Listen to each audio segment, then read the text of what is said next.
Hi, it's me again with laser tips and tricks, and I just did a video on the new product from Enduramark with glass and ceramic. And when I saw him at the Las Vegas trade show, he said it would not come off. I just ran these through a dishwasher on the bottom shelf. This one was actually facing down on the bottom shelf, and this one was standing up like a normal glass.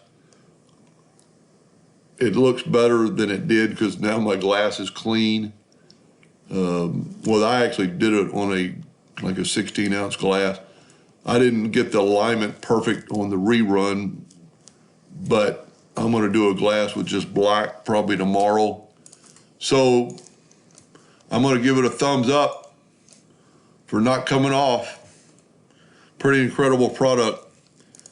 Hope that helped a little bit. Thank you for watching.